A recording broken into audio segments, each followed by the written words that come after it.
Bismillahirrahmanirrahim. Assalamualaikum warahmatullahi wabarakatuh.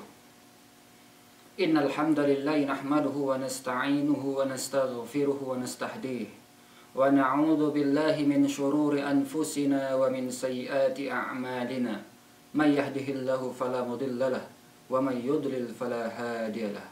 Ashhadu an la ilaha illallah wahdahu la syarika lahu wa ashhadu anna Muhammadan abduhu wa rasuluhu nabiyyu khaliluh la nabiyya ba'dah. Amma ba'd. Para pemirsa yang berbahagia yang dirahmati oleh Allah Subhanahu wa taala. Pertama-tama marilah kita bersyukur kehadiran Allah Subhanahu wa taala yang telah memberikan kepada kita suatu nikmat iman, nikmat Islam, sehingga kita dapat menjalani aktivitas-aktivitas sehari-hari kita dengan mentaati peraturan Allah Subhanahu wa taala, dengan menyaksikan nuansa-nuansa Islami seperti sekarang ini. Kita akan mengkaji tentang suatu tema tentang keadaan hari kiamat, yang mana Rasulullah SAW bersabda, yang diriwayatkan oleh Imam Muslim rahimahullah. Di dalam suatu riwayat Rasulullah SAW bersabda, "Tuduna syamsu yaumal qiyamati minal khalqika hatta takuna minhum kamiqdari mil," kata Rasulullah. Suatu saat nanti di hari kiamat maksudnya, yang mana nanti didekatkan matahari di kepala manusia, yang mana jaraknya 1 mil dari kepala manusia. Jarak matahari dengan kepala manusia hanya 1 mil. Itu kata Rasulullah SAW. Subhanallah. Dan ketika itu nanti manusia akan merasakan sakitnya, panasnya matahari, tergantung amal perbuatan mereka yang mereka lakukan ketika mereka berada di dunia. Ada yang kata Rasulullah, ada sebagian mereka di antara mereka yang keluar keringatnya sehingga keringatnya menutupi mata kaki mereka. Ada juga yang mana keringatnya menutupi pinggang mereka, lutut mereka. Bahkan kata Rasulullah ada yang menutupi mulut sampai kepala mereka. Ketika itu tergantung amal perbuatan yang mereka lakukan ketika mereka di dunia. Semoga kita termasuk golongan Allah yang dilindungi oleh Allah Subhanahu wa taala. Tapi akan tetapi ada timbul pertanyaan. Seandainya bumi ini didekatkan oleh matahari 1 mil, baik itu 1 mil jaraknya, niscaya bumi ini akan hangus, akan hancur, terbakar karena panasnya matahari tersebut. Bagaimana manusia ketika itu didekatkan oleh Allah Subhanahu wa taala matahari pada jarak 1 mil. Bayangkan bagaimana panasnya. Dan ketika itu manusia tidak bisa minum, tidak bisa makan, tidak bisa berteduh ketika itu. Jangankan 1 mil. Sekarang saja kita sudah merasakan kepanasan. Na'udzubillah. Tapi Syekh Muhammad Shalih Utsaimin mengatakan, kekuatan manusia ketika itu berbeda dengan kekuatan manusia sekarang. Yang mana jikalau manusia sekarang didekatkan selama 50 tahun, didekatkan oleh matahari tanpa minum, tanpa makan, tanpa naungan, niscaya manusia tidak akan tahan, tidak akan sanggup untuk menghadapi panasnya matahari tersebut. Akan tetapi ketika di padang mahsyar kelak manusia didekatkan 50.000 tahun, niscaya manusia akan lebih kuat. Tidak diberi minum, tidak diberi makan, tidak diberi naungan, kecuali orang-orang yang dilindungi oleh Allah Subhanahu wa taala. Ada 7 golongan yang mana diriwayatkan oleh Imam Bukhari dan Muslim di suatu riwayat, mana Rasulullah SAW bersabda, "Sab'atun yudhilluhumullahu fi dhilli yauma la dhilla illa dhilluh," kata Rasulullah. Ada 7 golongan kata Rasulullah, ada 7 golongan yang mana dapat di akhirat kelak dapat naungan dari Allah Subhanahu wa taala. Yang mana ketika itu tidak ada naungan Tidak ada yang perlindungan selain naungan Allah Subhanahu wa taala.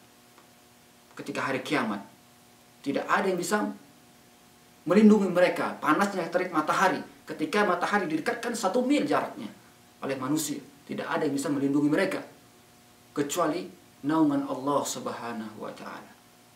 Siapa 7 golongan tersebut? Rasulullah menjabarkan yang pertama, imamun adil. Seorang pemimpin yang adil terhadap apa yang dipimpinnya. Siapa yang dipimpinnya? Itu yang naungan golongan pertama yang dapat naungan Allah Subhanahu wa taala. Kepala negara bersikap adil terhadap masyarakatnya. Kepala rumah tangga bersikap adil terhadap keluarganya. Bahkan diri sendiri bisa bersikap adil terhadap dirinya sendiri. Adil dalam memenuhi hak-hak Allah Subhanahu wa taala dan hak-hak Rasulullah sallallahu alaihi wasallam. Ia mentaati hak Allah Subhanahu wa taala, mengerjakan hak-hak Allah, beribadah kepada Allah, mengerjakan apa yang diperintahkan oleh Allah. Itu merupakan adil terhadap diri sendiri. Karena Allah Subhanahu wa taala telah berfirman, "Washkuruli wa la takfurun." Hendaklah kamu bersyukur terhadapku, kata Allah. Dan janganlah kamu kufur terhadap apa yang saya berikan. Maka Allah menganjurkan kepada manusia agar bersyukur terhadap nikmat Allah yang telah diberikan oleh Allah Subhanahu wa taala.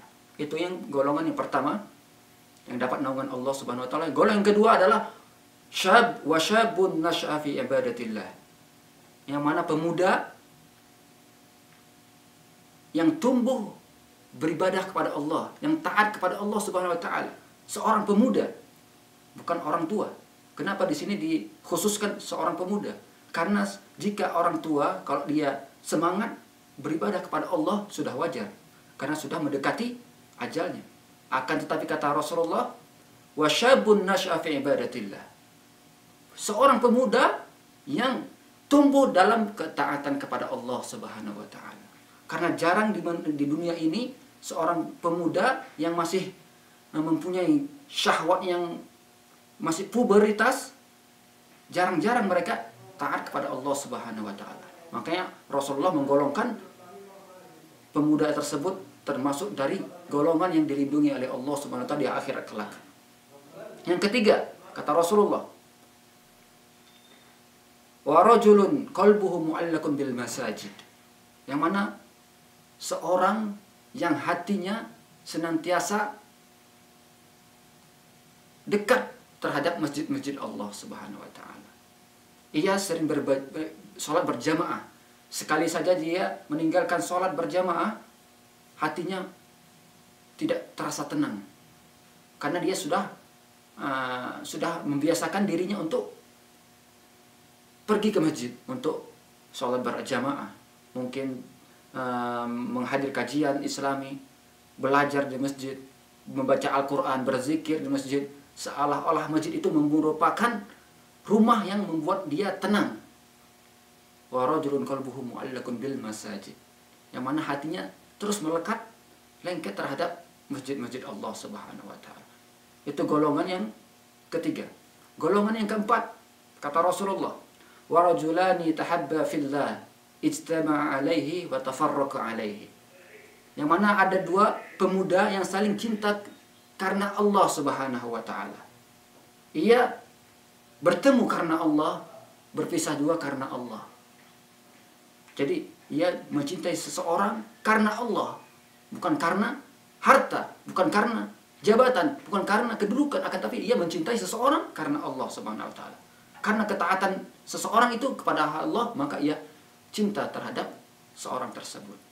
Itu golongan yang keempat dapat lindungan oleh Allah Subhanahu wa taala. Golongan yang kelima yang disebutkan juga, wa rajulun tasaddaqa wa rajulun da'athu imra'atun dzata mansabin wa jamalin faqala inni akhafullahu rabbal alamin. Dan rajulun, dan seorang pemuda yang dirayu oleh wanita cantik jelita yang mempunyai kedudukan, tapi pemuda tersebut mengatakan inni akhafullahu rabbal alamin. Sesungguhnya aku takut terhadap Allah yang menciptakan seluruh alam katanya. Ya tidak mudah digoda oleh wanita yang cantik jelita rupa, kemudian mempunyai kedudukan seperti kisahnya Nabi Yusuf alaihissalam digoda oleh Zulaikha. Akan tetapi Nabi Yusuf alaihissalam mempunyai iman yang kuat sehingga ia tolak apa yang diminta oleh Zulaikha. Jadi itulah golongan, termasuk golongan yang didapat naungan oleh Allah Subhanahu wa taala di akhir zaman kelak. Yang seterusnya, yang keenam, kata Rasulullah, wa rajulun tasaddaqa bis sadaqatin fa akhfaha. Yang mana seorang menginfakkan, bersedekah dengan dengan sedekah yang secara tersembunyi.